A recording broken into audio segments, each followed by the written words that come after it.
The Karnataka government has issued a strict warning that any government official altering land records or issuing eviction notices to farmers under the Waqf Act will face action.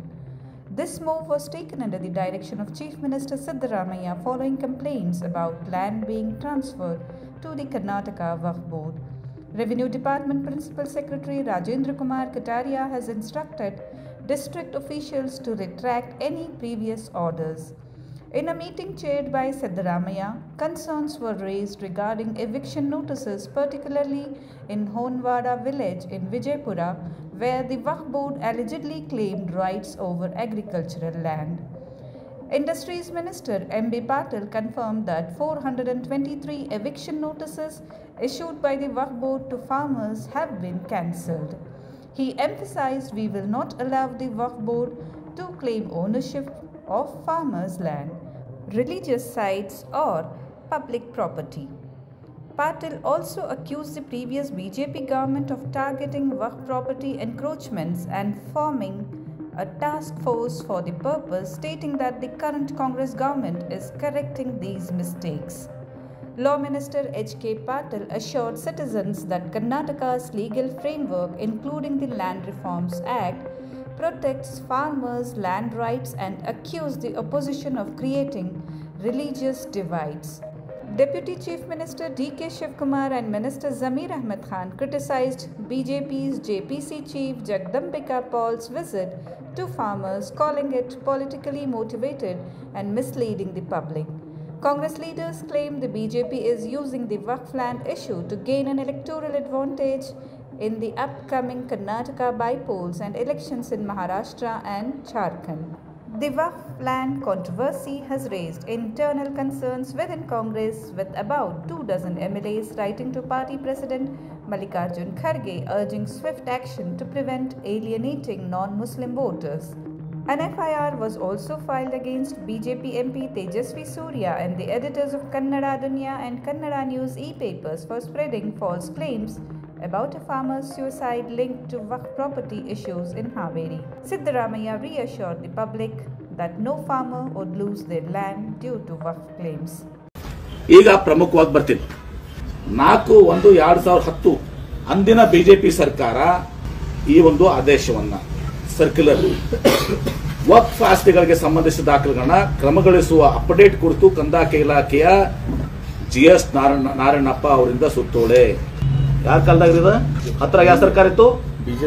BJP ಸರ್ಕಾರ circular ಮಾಡಿದ್ದಾರೆ.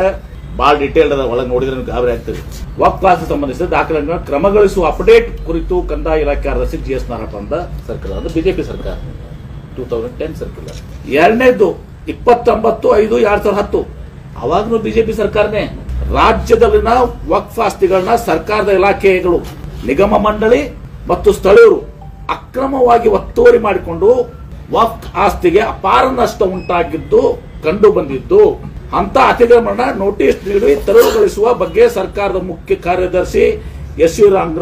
ರಂಗನಾಥ್ ಅವರಿಂದ ಸುತ್ತೋಲೆ 29/5/2010 BJP ಸರ್ಕಾರ. ಮುಂದೆ 2/4/2011 BJP ಸರ್ಕಾರ. ಈಗ ನಮ್ಗ ಜಿಲ್ಲಾಧಿಕಾರಿಗಳಿಗೆ ಅವ್ರಿಗೆ ನೋಟಿಸ್ ಕೊಟ್ಟಿರಿ, ಹಂಗ್ ಮಾಡಿದ್ರಿ ಹಿಂಗ್ ಮಾಡಿದ್ರಿ ಅಂತ ಹೇಳ್ತಾರಲ್ಲ ಇವರು. 2/4/2011 ಬಿಜೆಪಿ ಸರ್ಕಾರ ವಕ್ಫ್ ಆಸ್ತಿಗಳ ಸಂರಕ್ಷಣೆ ಹಾಗೂ ದಾಖಲೆಗಳನ್ನ ಕ್ರಮಬದ್ಧಗೊಳಿಸಿ ಕುರಿತು ಗುಲ್ಬರ್ಗಾ ವಿಭಾಗದ ಪ್ರಾದೇಶಿಕ ಆಯುಕ್ತರಾಗಿದ್ದಂತ ಡಾಕ್ಟರ್ ರಜನೀಶ್ ಗೋಯಲ್ ಅವರಿಂದ ಸುತ್ತೋಲೆ. ಅರ್ಜೆಂಟ್ ಅಂಡ್ ವೆರಿ ಇಂಪಾರ್ಟೆಂಟ್ ಅಂದವರು ಡಿವಿಷನಲ್ ಕಮಿಷನರ್ ಆಗಿದ್ರು ಬಿಜೆಪಿ ಸರ್ಕಾರದ. ವಕ್ಫ್ ಆಸ್ತಿಗಳನ್ನ ಸಂರಕ್ಷಣೆಗಳು ಹಾಗೂ ಅವುಗಳಿಗೆ ಸಂಬಂಧಿಸಿದ ದಾಖಲೆಗಳನ್ನ ಕ್ರಮಬದ್ಧಗೊಳಿಸುವ ಕುರಿತು ಮತ್ತು ಉಲ್ಲೇಖ ಏನ್ ಹೇಳಿದ್ದಲ್ಲ ಅವೆಲ್ಲನೂ 2009, 2010, 2011 ಇನ್ನ ಸಿಗ್ತಾವ ನಿಮ್ಗೆ ಜಾಸ್ತಿ ಉಲ್ಲೇಖಗಳು.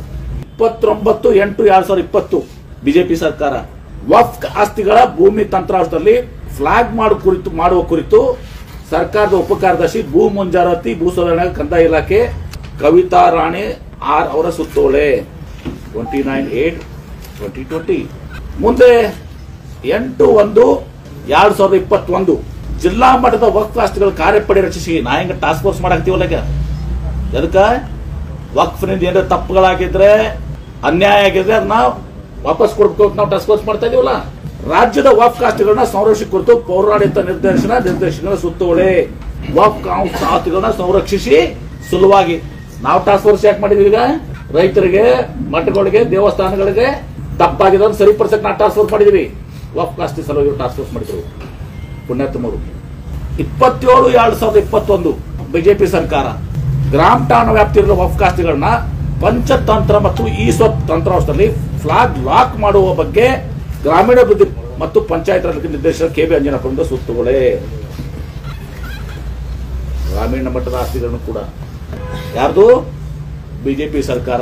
ದಿನಾಂಕ 27/1/2021, 23/4/2011 ಬಿಜೆಪಿ ಸರ್ಕಾರ ವಕ್ಫ್ ಭೂ ಸ್ವಾಧೀನ ಪರಿಹಾರವನ್ನ ವಕ್ಫ್ ಮಂಡಿಗಳ ಲೆಕ್ಕ ಶೀರ್ಷಿಕೆ ಕಡ್ಡಾಯವಾಗಿ ಪಾವತಿಸಲು ಅಲ್ಪಸಂಖ್ಯಾತರ ಕಲ್ಯಾಣ ಇಲಾಖೆ ಪ್ರಧಾನ ಕಾರ್ಯದರ್ಶಿ ಮೊಹಮ್ಮದ್ ಸನಾವುಲ್ಲಾ ಅವರಿಂದ ಸುತ್ತೋಲೆ. ಏನಿದ್ರ ಅರ್ಥ? ಇನಾಮದಲ್ಲಿ ಮತ್ತು ನಿಮ್ಮ ಭೂ ಸುಧಾರಣಾ ಕಾಯ್ದೆಯಲ್ಲಿ ಏನು ಗ್ರಾಂಟ್ಗಳಾಗಿದಾವೆ ಅವು ಅಕ್ವೈರ್ ಆದ್ರೂ ಕೂಡ ಅದನ್ನ ಪರಿಹಾರವನ್ನ ವಕ್ಫ್ ಮಂಡಳಿಗೆ ನೇರವಾಗಿ ಸಲ್ಲಿಸಿ. ಎಲ್ಲಿವರೆಗೆ ಹೇಳ್ತಾರಂದ್ರೆ ನಾವು ಮತ್ತು ಕೃಷ್ಣ ಬೈರೇಗೌಡರು, ಜಮೀರ್ ಅಹಮದ್ ಅವರು ಬೆಂಗಳೂರಲ್ಲಿ ನಮ್ಮ ಜಿಲ್ಲೆಯಲ್ಲಿ ಸುಮಾರು 12,000 ಎಕರೆ ಇನಾಮ್ ಮತ್ತು ಭೂ ಸುಧಾರಣಾ ಕಾಯ್ದೆಯಲ್ಲಿ ರೈತರಿಗೆ ಹಂಚಿದ್ದೀವಿ. ಅದನ್ನ ನಮ್ಮ ವಾಪಸ್ ತಕ್ಕೊಳ್ಳುವಂತ ಕೆಲಸ ನಮ್ಮ ಸರ್ಕಾರ ಮಾಡುವುದಿಲ್ಲ, ಮಾಡುವ ಉದ್ದೇಶ ನಮಗಿಲ್ಲ ಅಂತ ನಾವು ಹೇಳಿದೀವಿ. ಇವ್ರು ಏನ್ ಹೇಳ್ತಾರೆ ಗೊತ್ತಾ? 23/4/2011 ಅದೇನು ಪರಿಹಾರ ಬಂದಿರ್ತದಲ್ಲ, ಎಲ್ಲರೇ ಪರಿಹಾರ ಬಂತಂದ್ರೆ ಲ್ಯಾಂಡ್ ಎಕ್ವಿಷನ್ ಅದನ್ನು ಕೂಡ ಅವರಿಗೆ ವಕ್ಫ್ ಮಂಡಳಿಗೆ ಸಲ್ಲಿಸಿ ಅಂತ ಹೇಳಿ ಹೇಳುವ ಜೊತೆಗೆ ಸರ್ವೋಚ್ಚ ನ್ಯಾಯಾಲಯದ ಆದೇಶದಂತೆ ಲ್ಯಾಂಡ್ ಟ್ರಿಬ್ಯುನಲ್ಗೆ ಇನಾಮ್ ಮತ್ತು ವಕ್ಫ್ ಆಸ್ತಿಗಳನ್ನ ಮಂಜೂರಾತಿ ನೀಡುವ ಅಧಿಕಾರವಿಲ್ಲದಿದ್ದರೂ ಮಂಜೂರಾತಿ ನೀಡುವುದನ್ನು ಮುಂದುವರಿಸಲು ಸಹ ಗಮನಿಸಲಾಗಿದೆ. ಭೂ ಸ್ವಾಧೀನ ಪರಿಹಾರನ ನೇರವಾಗಿ ಕರ್ನಾಟಕ ರಾಜ್ಯ ವಕ್ಫ್ ಮಂಡಳಿ ಲೆಕ್ಕ ಶೀರ್ಷಿಕೆ ಕಡ್ಡಾಯ ಪಾವತಿಸತಕ್ಕದ್ದು. ಆಮೇಲೆ ಮುಂದೆ ಹೇಳ್ತಾರ, ಯಾವುದೇ ಇನಾಮ್ ಮತ್ತು ವಕ್ಫ್ ಆಸ್ತಿಗೆ ಲ್ಯಾಂಡ್ ಟ್ರಿಬ್ಯುನಲ್ ಮಂಜೂರಾತಿ ನೀಡುವ ಪ್ರಕ್ರಿಯೆಯನ್ನ ತಕ್ಷಣ ನಿಲ್ಲಿಸಲಿಕ್ಕೆ ಅಗತ್ಯ ಕ್ರಮ ಕೈಗೊಳ್ಳುವಂತ ಅಂದ್ರೆ 12,000 ಎಕರೆಗೆ ಲಾಗು ಆಕೈತದ. ಮುಂದುವರೆದು ಏನ್ ಹೇಳ್ತಾರೆ? 8/1/2021 ನೆನಪಿನ ಬಿಟ್ಟಿದ್ದೀನಿ, ಪಾಯಿಂಟ್ ಇಂಪಾರ್ಟೆಂಟ್ ಮಾರ್ಕ್ ಮಾಡಿದ್ದೀನಿ. ಅದ್ರಾಗ ಕಾಲಮ್ ನಂಬರ್ 6 ಏನ್ ಹೇಳ್ತಾರೆ? ರಾಜ್ಯದಲ್ಲಿ ಇನಾಮ್ ರದ್ದಿಯಾತಿ ಕಾಯ್ದೆ 1955, ಕೆಲವು ಇನಾಮ್ ರದ್ದಿಯಾತಿ ಕಾಯ್ದೆ 1977 ಮತ್ತು ಕರ್ನಾಟಕ ಭೂ ಸ್ವಾಧೀನ ಕಾಯ್ದೆ 1974 ಅನ್ವಯ ವಿವಿಧ ಕಾರಣಗಳಿಂದ ರಾಜ್ಯ ವಕ್ಫ್ ಆಸ್ತಿಗಳು ಇತರರಿಗೆ ಮಂಜೂರಾತಿ ಆಗಿವೆ. ರಾಜ್ಯದಲ್ಲಿ ಇನಾಮ್ ರದ್ದಿಯಾತಿ ಕಾಯ್ದೆ 1955, ಕೆಲವು ಇನಾಮ್ ರದ್ದಿಯಾತಿ ಕಾಯ್ದೆ 1977 ಮತ್ತು ಕರ್ನಾಟಕ ಭೂ ಸ್ವಾಧೀನ ಕಾಯ್ದೆ 1974 ಅನ್ವಯ ವಿವಿಧ ಕಾರಣಗಳಿಂದ ರಾಜ್ಯ ವಕ್ಫ್ ಆಸ್ತಿಗಳು ಇತರೆಯವರಿಗೆ ಮಂಜೂರಾತಿ ಆಗಿವೆ. ನಮ್ಮಲ್ಲಿ ಹೆಂಗಾಗಿದಾವಲ್ಲ, ನಮ್ಮಲ್ಲಿ ಅಫ್ಕೋರ್ಸ್ ಇಸ್ ಡಿಫರೆಂಟ್ ಇಶ್ಯೂ, ಇಂಡಿಕರಣ ಆಗಿರಲಿಲ್ಲ, ಮ್ಯೂಟೇಷನ್ ಆಗಿರಲಿಲ್ಲ. ಸರ್ವೋಚ್ಚ ನ್ಯಾಯಾಲಯದ ತೀರ್ಪಿನ ಅನ್ವಯ ವಕ್ಫ್ ಆಸ್ತಿಗಳು ಎಂದು ವಕ್ಫ್ ಸ್ತ್ರೀಗಳಿಂದ ಇಂಥ ಪ್ರಕರಣ ಈಗಾಗಲೇ ಮೇಲ್ಮನವಿಗಳನ್ನು ಸಲ್ಲಿಸಲಾಗಿದ್ದು ಹಾಗೂ ಸಲ್ಲಿಸಿದ ಇಂಥ ಪ್ರಕರಣಗಳಲ್ಲಿ ಮೇಲ್ಮನವಿಗಳನ್ನ ಸಲ್ಲಿಸಿ ವಕ್ಫ್ ಆಸ್ತಿಗಳನ್ನಾಗಿ ಹಿಂಪಡೆಯುವುದು ವೆರಿ ಇಂಪಾರ್ಟೆಂಟ್. ಅರ್ಥ ಆಯ್ತಾ? ಇನಾಮ್ನಲ್ಲಿ ಭೂ ಸುಧಾರಣಾ ಕಾಯ್ದೆಯಲ್ಲಿ ಏನಾಗಿದಾವಲ್ಲ, ಎಲ್ಲೇನು ಮೇಲ್ಮನವಿ ಸಲ್ಲಿಸಿದ್ದಾರೆ, ಸಲ್ಲಿಸಿದಲ್ಲಿ ಸಲ್ಲಿಸಿ ಅವನ್ನ ವಕ್ಫ್ ಆಸ್ತಿ ಮಾಡ್ಕೊಳ್ಬೇಕು. ಯಾರು ಹೇಳಿದ್ದು? ಬಿಜೆಪಿ ಸರ್ಕಾರ ಹೇಳಿದ್ದು.